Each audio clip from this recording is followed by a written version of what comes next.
What's up everybody, it's Admiral Revan here. Hope you're all doing well, and action stations my friends. As you can see here that we are doing a bit of a talk and discussion about regarding to the Puerto Rico. Now as you know, the Puerto Rico is a lovely tier 10 American cruiser that has been released most recently in World of Warships for this year in 2022. It's a fantastic warship all around with 40 incredible stages. Now there's a lot of stages in here that you can get some good rewards, like some coal, some economic benefit rewards, as well as some containers, and also a tier 7 destroyer called the Huron, and it's actually very nice to have. Now I will say this very openly that all the stages are broken up into a lot of missions, individual missions that you'll find yourself doing in the near future in the dockyard. So as you progress, as you go through it, what do you get if you had the Puerto Rico already? Now the question has been asked so many times that I got the Puerto Rico already, Revan, what's gonna happen? So I'm gonna tell you straight up front that you're gonna get a reward, a certificate for getting the Puerto Rico already, because you have a certificate for you to convert it.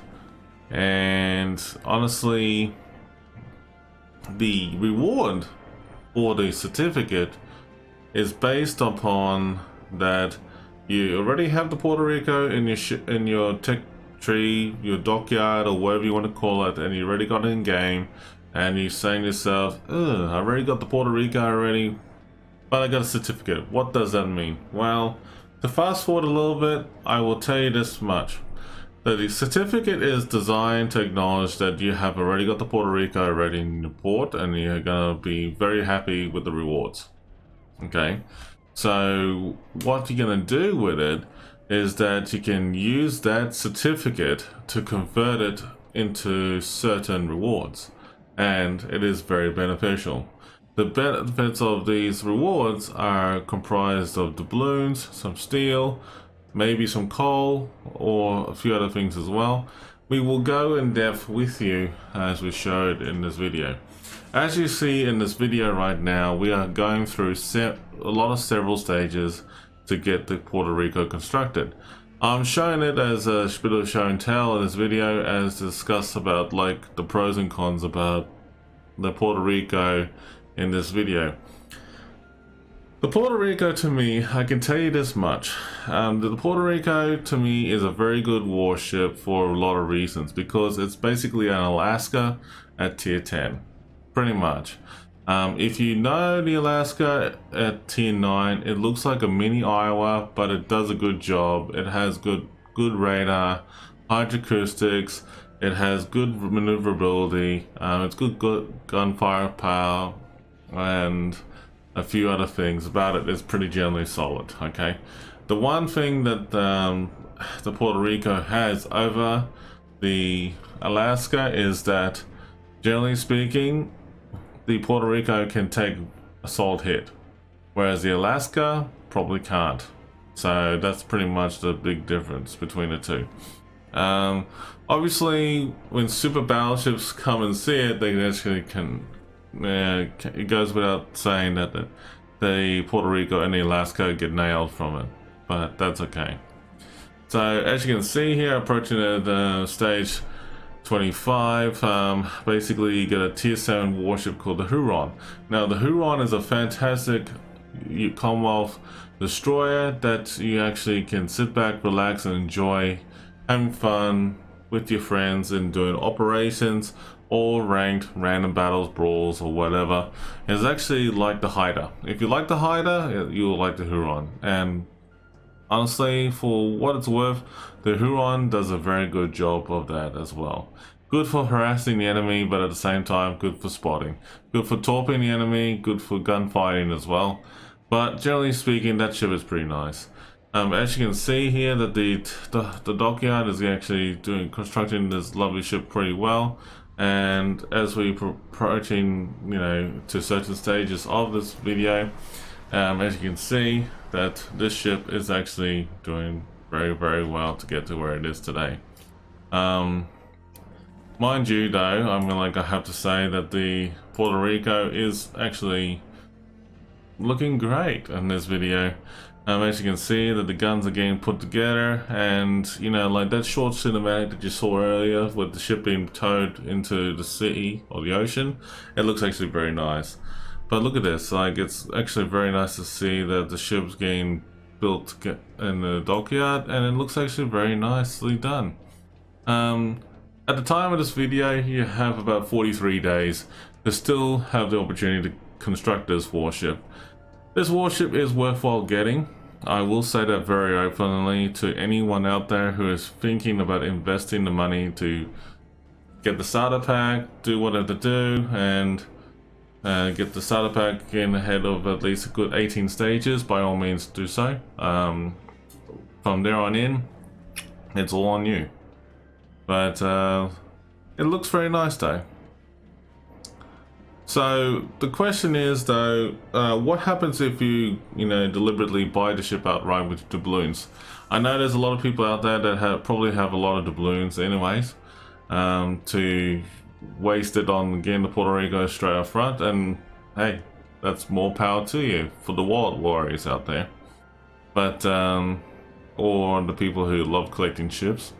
But in all seriousness though, what it means is that if you collect the ship before a certain patch date, you have the opportunity to convert it to wherever you wish. Or if you don't convert it, I've been told that you get some doubloons back instead. So I will show you that in more depth in a moment here. So here's the dockyard for 40 stages complete. And well, that is pretty much the ship done. Alright, so let's just show you what happens at the armory. So to get your certificate, you'll be prompted down the bottom right hand corner, being notified that you already got a certificate. As you can see here, see this icon here? You got the Puerto Rico certificate. So the Puerto Rico certificate, I'll read it out what it is. So basically it's a temporary resource for the dockyard event. You will receive a Puerto Rico certificate if you already have the cruiser, the Puerto Rico, in your port. At this point in the video, I already had the Puerto Rico in my shipyard. So that's why I'm showing how this certificate works. Big thanks to Wargaming for helping me out and clearing this up, because I was looking at a dev blog, I was not 100% sure, but now we are very certain. So in this case, if you already had the Puerto Rico, you get that certificate. Okay, so here we go. Here's the Puerto Rico, you got a certificate, and basically if you have already completed all the shipbuilding process, you have until the end of 11.9 so that you can exchange the certificate for a bundle with doubloons, steel, or research points in the dockyard certificate exchange category, which is listed down on the left hand corner over here, which is this one here. So pretty much it does warn you though, if you don't exchange the certificate in any way, shape or form, you will get 35,000 doubloons back as compensation after the release of 11.10. So 11.8 is at the moment right now, and that is 2 patches away, 2 months away. So that is not too bad, all things considered. But let's show what the dockyard certificate exchange looks like. So here's the dockyard certificate exchange, and you have 3 good categories. You got 35,000 doubloons, you get 33,000 steel, or 63,000 research bureau points. So if you want to go for research bureau points, you can have a look and see what is available at the research bureau. 63,000 is equivalent to a tier 10 ship like the Slava, the Ohio, which is 62,000, but you see having ships like the Slava, the Ohio, that's a good, you know, tier 10 ship to get straight away. Sevastopol, Gibraltar, Colbert, Vampire 2, Druid, Siegfried, and Paleomilio. I will be honest with you folks that if you're interested in getting Research Bureau ships, basically it does take a little while to grind them in a way. Now, Research Bureau, in a nutshell, what does this mean? So basically, Research Bureau ships means that you got a whole bunch of ships to choose from, but how it works is that if you got a whole bunch of tier 10s already and you want to reset your tech tree line, you can actually click on reset and you actually do bonus missions at certain tiers. Like for example, see this tech tree line I'm doing on the Hindenburg. Basically I get like 6,000 points for getting the Hindenburg and researching it, taking the battle as well. So if you do it 2 times that, you get 12,000, but in the previous tech tree tiers, you get some points, you know, for certain amounts. Now I will show you an example here. If I click on reset and I click show you this one here, it basically tells you that you get some certain rewards. Like for example, like Koenig is at tier 5, 400 points, and if you get double that, it's 800. 1,000 points for the Bayern, 1,000 points for the Eisenhower, 3,000 for the Bismarck and the F. de Grossi, and then the Prussian, in this case, is 12,000. But that's showing the bonus at 2 times amount if I did that line. So basically, I just thought about it, and at this time in the video, you get 20,400 points back for doing it. But the problem behind this though, it takes a while to do it. You get some in-game credits back in a way for doing what you have to do, but that's just one way of doing it. That's for the Research Bureau stuff. So getting back into the Puerto Rico, all I can say is that steel is probably your best ally in this one. So if you want to get steel, I will be honest with you, steel is probably the best one.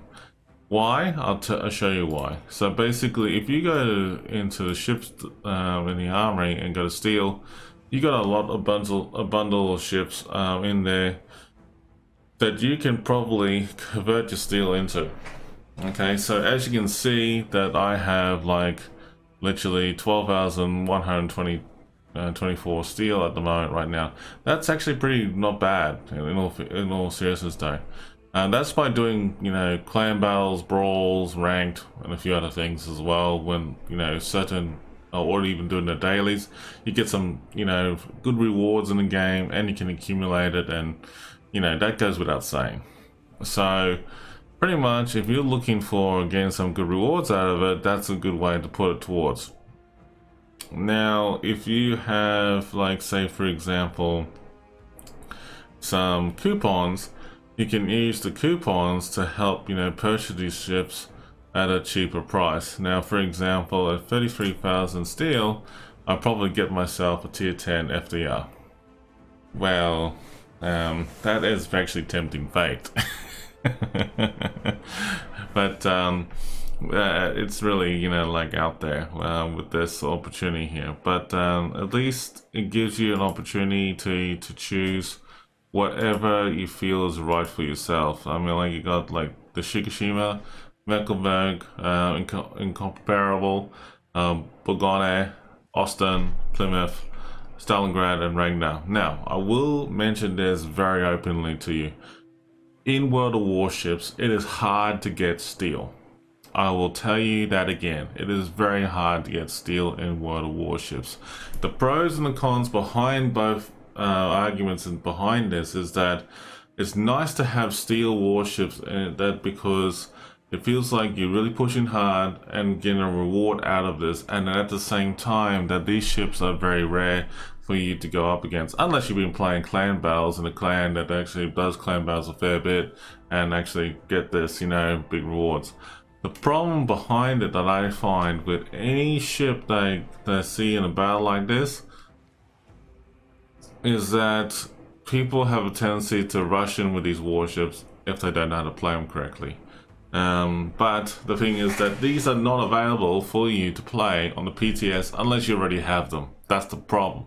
If you were on the PTS, typically speaking, wargaming should give you the opportunity to play these resource warships so that you can play any coal or steel warship and even research bureau just to see what it looks like.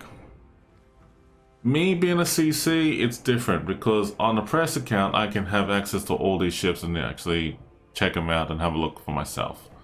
So as a normal player, I highly recommend that steel is the way to go because you only can get it through clan battles, your dailies and ranked battles. You might get it in brawls, but it's very rare. So think about it. Ranked, clan battles, dailies, like from random, co-op, whatever it is. But you see like from the dailies is not as much as in comparison to what rank would give or the clan battles. With that being said though, I did leave out one important factor here, and that is the dockyard. Dockyard, you get some good steel returns for completing each stage. It actually does mention that, funnily enough, in this.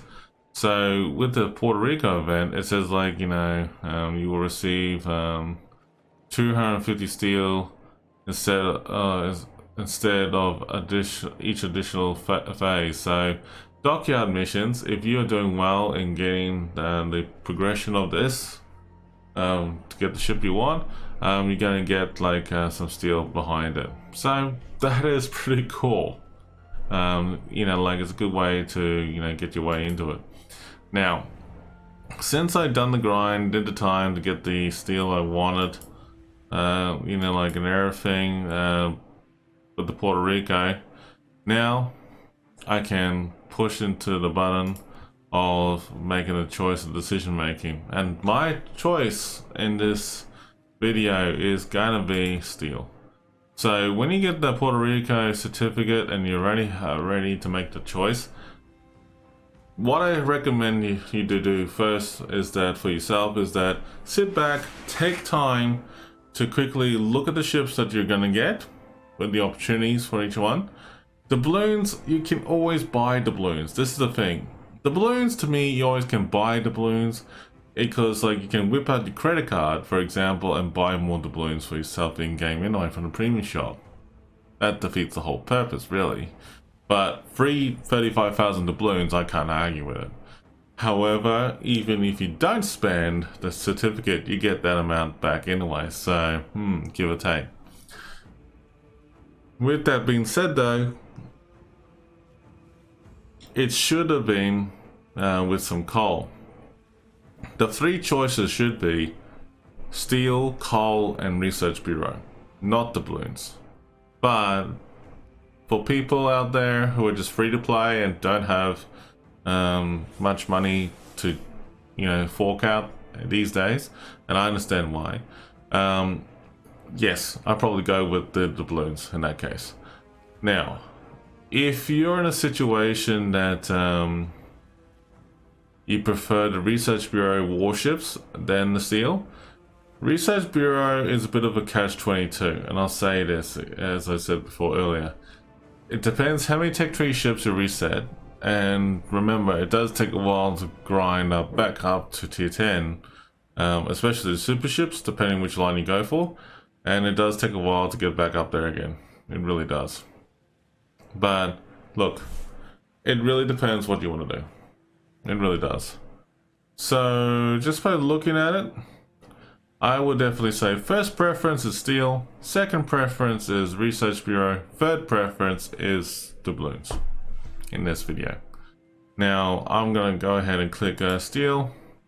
So as you can see here, it just let me know that I use my token, and lets me know, reminds me, and then I go purchase.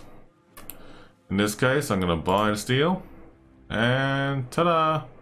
I have now acquired 33,000 steel, and I have been added with another 3,300 steel. Holy crap! And look at that, now I have 48,424 steel. That's a bucket load of steel. So yeah, I mean, that's a bucket load of steel. You want a bit of a pro tip? If you got the steel with the steel and with the certificate for the Puerto Rico, wait for your coupon. All right. So I'm gonna give you a bit of tip. Wait for your coupon. 2 reasons. One, you can actually get the ship cheaper for whatever you spend it on. Pro tip, right? That's what I reckon. But just by looking at it, that's actually not bad. I'll show you the coupons. So let's get the coupon out. Okay. Here we go. Coupon ships. Here we go. So basically, when you get your coupon, it's negative 25% of how much it is for the ship. And it applies to both coal and steel warships. That is beautiful. That is very nice. Definitely wait it out. At the moment for me, it's coming out around about the 10th of December this year. Because I already used it before for one of my other ships. Continue to save up your steel. And your coupons. Whenever your coupon it comes out across to your table and you're ready to spend it on something nice, definitely go for it. There are some good warships in there in both coal and steel that are worthwhile waiting for to use your coupon, so definitely use that. I will be definitely waiting the opportunity to use my coupon at this point in the video. Alright, so that's it, pretty much it. Let me know what your thoughts are. What do you want to do about if you are going to go with option 1, which is like the steel, or option 2, you want to go with the research bureau, or option 3, you just go with the 35,000 doubloons, or wait, in option 4, wait for the refund and you get 35,000 doubloons anyway. Tell me your thoughts, tell me what you think. I think that to be fair, that this choice here for the doubloons should be renamed to coal. Should be changed to coal. But yeah, those are my thoughts. Tell us what you think. In the meantime, give it a like in this video if you like it, or definitely share your comments and let us know. But until then, stay safe, take care, captains. I'm sure we'll see you on the next stream.